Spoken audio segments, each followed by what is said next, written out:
আমি হলাম মিস্টার দাড়িওয়ালার চাচা। আমার সামনে যে দাঁড়াবে তার লাল করবো পাছা। বন্ধুরা ভিডিও শুরুতেই চ্যানেলটি সাবস্ক্রাইব করে ভিডিওতে একটা লাইক করে দাও। তখন চাচা নৌকা ভিড়ে তাড়াতাড়ি দ্বীপে একটা পতাকা লাগায়। এই দ্বীপ আমার, এই দ্বীপ কারো বাপের না। এখানে আমি কারখানা তৈরি করব, গাঁজা বেচবো গাঁজা। আরে হ্যাঁ, এই দ্বীপ তো তোর আর তোর বাপের, আর আমরা তো ভাড়া থাকি। কি বললি বোকাচন্দ? আমার উপরে একটা কথা বলবি না। এই নে, বেশি পাকনামো করবি না। পাকনামো কই করলাম? আর একটা কথা বললে তোকে সমুদ্রে চুবিয়ে মারবো। এই দ্বীপ আমার মানে আমারই। এই দ্বীপ যেহেতু তোর, তাহলে এই কাঠ টাকা, এই কাঠটাও আমার। এইভাবে খরগোশ চাচার সাথে ইয়ার্কি করছিল। ইয়ার্কি করতে করতে কুমিরের কাছে গিয়ে বলে এই কুমির টাকা। চাচা যেই কুমিরের মাথায় পতাকা লাগায় তখন চাচার অবস্থা কি হয় দেখুন।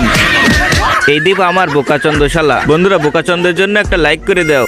ওয়াও চাচা, দেখ তো কত সুন্দর পরিবেশ ওইদিকে। সুন্দর পরিবেশ? তাহলে তুই সুন্দর পরিবেশেই চলে যা। বোকাচন্দ আর ফিরে আসবি না তুই। আমি একটু শান্তিতে রিল্যাক্স নেই। বোকাচন্দ চাচা, এখন তো জাহাজ আমার না। এই জাহাজ আমার মানে আমারই। ওই দেখ উপরে আমার পতাকা। এই জাহাজ এখন আমার। এটা আমি কখনো হতে দেবো না। তাড়াতাড়ি যাই পতাকাটা লাগিয়ে দেই। এই তো পতাকাটা লাগিয়ে দিয়েছি। আর বোকাচন্দ তুই যা। চাচার ভয়ে খরগোশ এদিক ওদিক তাকিয়ে হাঁটতেছে। সামনেই চাচাকে পায়। বল্টু যা, ওকে খেয়ে নে।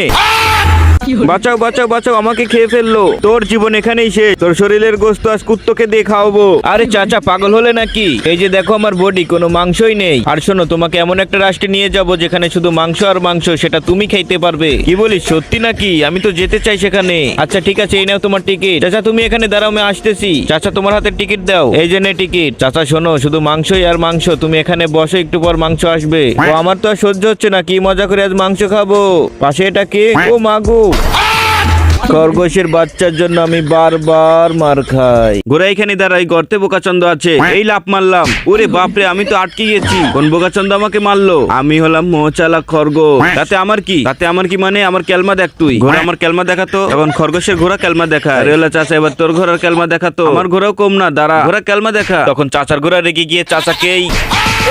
খরগোশ আর চাচার ঘোড়ার লড়াই। ও মা, এ কি? এ তো যুদ্ধ না, এ তো সার্কাস দেখাচ্ছে ওরা। চাচা ঘোড়া নিয়ে কি নাচানাচি, আবার এদিকে খরগোশও কি নাচানাচি। ওরে বাপরে, ভাবলাম তারা যুদ্ধ করবে, এখন দেখি সার্কাস দেখাচ্ছে। চাচা তো ভীষণ হয়রানি হয়ে যায়। এই বোকাচন্দ খরগোশকে কেমনে মারবো? আমি কি তোকে বুদ্ধি দেখা দেবো? তুই আবার কে? আমি হলাম বাংলাদেশ সেনাকর্তা। এই বোম খরগোশের গর্তের সামনে রেখে দিলে খরগোশ মারা যাবে। হ্যাঁ একদম ঠিক বলেছিস, আমি আরো বোম নেবো। তোর আরো বোম লাগে আমার কাছ থেকেই নে। তাড়াতাড়ি যা, খরগোশ না হলে বের হয়ে আসবে। চাচা বোম নিয়ে যাচ্ছিল, কিন্তু বারস ফেলে যাচ্ছিল। আর সেই বারোজের নকল খরগোশ আগুন ধরিয়ে দেয়। আর তখনই বন্ধুরা, চাচা তো অনেক মার খেলো। চাচার জন্য ভিডিওতে একটা লাইক করে চ্যানেলটি প্লিজ সাবস্ক্রাইব করে দাও। সিংহকে আমি যা বলবো তাই শুনবে। সিংহ ভিতর দিয়ে চলে যা। বোকাচন্দ যা না। দেখেছেন তো আপনারা, সিংহ আমার সব কথা শোনে। বোকাচন্দ চাচা এদিকে দেখ। সিংহ যা। দেখেছিস চাচা, সিংহ আমার কথাও শোনে। খরগোশের বাচ্চা, সিংহ 2 সাইকেলের মধ্যে যা। এবার সিংহ তুই 3 সাইকেলের মধ্যে চলে যা। সিংহ উপর দিয়ে চলে যা। সিংহ আমি উপর দিয়ে চলে যা। সিংহ তুই আগুনের মধ্যে চলে যা। চাচা সার্কেল এখানে ঢুকে পড়। হ্যালো বন্ধুরা, চাচা এখন সিংহের মুখে। আমি কি কাজটা ঠিক করেছি?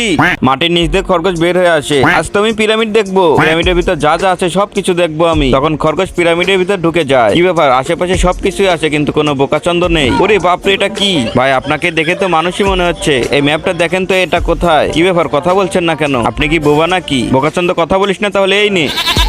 যেই বক্সের সাথে খরগোশ রাগারাগি করে, সেই বক্স থেকে মমি বের হয়ে আসে। খরগোশ তো ভিতরে গিয়ে লটারি খেলছিল। যখন মমি তাকে আক্রমণ করতে যায়, খরগোশ লটারিতে কিছু পোকামাকড় পায়, যেগুলো খরগোশের কোনো প্রয়োজন ছিল না, তাই সে পিছনে ফেলে দেয়। তখন মমির অবস্থা, আমার লাস্ট কাটা, তুই বের হবি কি না? হব না। বোকাচন্দ থেকে কেমনে বের করতে হয় আমি জানি। বুদ্ধি পেয়েছি, আমাকে রূপ বদলাতে হবে। এই তো পুলিশের পোশাক পরে এসেছি। এই ভিতরে কে আছে রে? আমি এসপি কংকং বলছি। আরে এসপি ভাই যে। ভাই আমি কি করেছি? আমার অপরাধ কি? আমাকে কেন ধরতে এসেছে? শুনলাম তুই নাকি গাঁজা চুরি করেছিস, এই জন্য তোকে ধরে নিয়ে যাবো। হায় আল্লাহ, এই মিথ্যা অপবাদ আমাকে কে দিল? স্যার আমি সত্যি বলছি, আমি এটা করিনি। তুই করিসনি তো কি হয়েছে? তাও তোকে আমি ধরে নিয়ে যাবো। কি বললি বোকাচন্দ? তাহলে এই নে। কেউ আমাকে বাঁচাও, আমি গাছ থেকে পড়ে যাবো। হায় আল্লাহ, গাছের উপর বাচ্চা। বাচ্চাকে তো আমাকে বাঁচাতেই হবে। ভিডিও শুরুতে প্লিজ বন্ধুরা চ্যানেলটি সাবস্ক্রাইব করে ভিডিওতে একটা লাইক করে দাও। টাকলা পুলিশ নিজেও জানে না সে খরগোশের ফাঁদে পা দিয়েছে। তারপর ভয়ে ভয়ে যখন ডালের মাথায় চলে যায়, তখন খরগোশ কি করে দেখুন। আরে খরগোশ বাবু, তুমি এটা কি করছো? বোকাচন্দ তোকে মারতেই হবে আমাকে। খরগোশ তো একের পর এক অস্ত্র দিয়ে ঢাল কাটা শুরু করে দেয়। টাকলা পুলিশ তো ভীষণ ভয়ে আছে। একের পর এক অস্ত্র টাকলার কাছে দিয়ে টাকলার মাথায় বোঝা করে দেয়। যেই অস্ত্রের ভারের কারণে ঢাল সহ টাকলা চমকে চলেছে একা পথে। হ্যালো বন্ধুরা, আজকে আমি প্রকৃতির ছবি আঁকা আঁকাবো। তার আগে আপনারা প্লিজ ভিডিওতে লাইক করে চ্যানেলটি সাবস্ক্রাইব করে দেন। তো কোন সাইডে প্রকৃতির ছবি আঁকাবো? এই সাইডে না, এই সাইডে। বোকাচন্দ পাশা চুলকাচ্ছে। এই সাইডে, এই সাইডটাই ঠিক আছে। তাড়াতাড়ি গাছের গুড়িতে বসে পড়ি। সেই গাছের গুড়ির নিচে ছিল খরগোশের বাসা। এটা কি হলো? ই বাবা, এই টমটম পাছাটা কার? হাই টাকলা, তুমি যে এখানে পাছা নিয়ে বসেছো, এটা তো আমার ঘর। বোকাচন্দ রং করছি, তুই যা এখান থেকে। আমার কথা যেহেতু শুনলেই না, তাহলে তোমার ব্যবস্থা আমাকে করতেই হবে। বোকাচন্দ এই নে। বন্ধুরা, ভিডিওটা ভালো লাগলে চ্যানেলটি সাবস্ক্রাইব করে রাখেন। আর টাকলাকে খরগোশ উত্তম মাধ্যম কেলানি দেওয়ার পর টাকলা একটা ছুরি দিয়ে খরগোশকে আক্রমণ করে। টাকলা, ছুরি আমার বুকে লেগেছে, আমি তো শেষ। হায় আল্লাহ, খরগোশ তো মনে হয় মরে যাবে আজকে। সবকিছু যে খরগোশ নাটক করছে তা টাকলা বুঝতে পারে না। টাকলা, তুই আমারে কি করলি? আমি তো আর বাঁচবো না, আমাকে বাঁচা বাঁচা, আমি বাঁচতে চাই। খরগোশ, আমি এটা ইচ্ছা করে করিনি, আমাকে ক্ষমা করে দে। টাকলা, আমি আর বেশিক্ষণ মনে হয় বাঁচবো না। খরগোশ, তুই তোর মরার আগে একটা শেষ ইচ্ছা বল। আমার শেষ ইচ্ছা হচ্ছে তুই রশিটা টান দে। রশি টান দিয়ে কান্না করতেছিল। খরগোশ এই সুযোগে পালিয়ে যায়। বন্ধুরা, পরের বার দেখতে চাইলে চ্যানেলটি সাবস্ক্রাইব করে কমেন্টে 1 লিখে যান। ওরে বাপরে, বোকাচন্দ খরগোশের জন্য আমার জীবনটাই শেষ। ওকে পেলে আমি শেষ করে দেব। কি ব্যাপার, এটা বোকাচন্দ খরগোশই না? এই বোকাচন্দ খরগোশ, তোর জন্য আমি শেষ হয়ে যাচ্ছি। তোকে আমি একদম ছাড়বো না। আরে বাবা, এত উত্তেজিত হচ্ছে কেন? আমাকে মারতে হলে তোমাকে বুদ্ধি করতে হবে। হ্যাঁ ঠিক তো, কিন্তু কি বুদ্ধি করবো? আচ্ছা আসো আমার সাথে, আমি বুদ্ধি দেখাচ্ছি। রশি দিয়ে টেনে পাথরটাকে একদম উপরে নিবি, যাতে খরগোশটা নিচে আসার সাথে সাথে তুই ছেড়ে দিবি আর খরগোশটা পকর পর। হ্যাঁ একদম ঠিক বলেছিস তুই। আর শোন, খরগোশকে মারার উপায় হচ্ছে এই গাজর। এই গাজর যদি ওখানে রেখে দিস, তাহলে খরগোশ নিমিশেই চলে আসবে। ঠিক বলেছিস, দে দে, আমি গাজরটা ওখানে রাখতে যাই। খরগোশ ভাই, গাজরটা কি এখানে রাখবো? আরে আর একটু দূরে রাখ, আর একটু দূরে রাখ। ঠিক আছে, আমি যাচ্ছি। এখানে রাখলে হবে? একদম পারফেক্ট, ঠিক আছে। হাই বন্ধুরা, আমি কি বোকাচন্দ হয়ে গেলাম নাকি? এটা আবার বলতে হবে?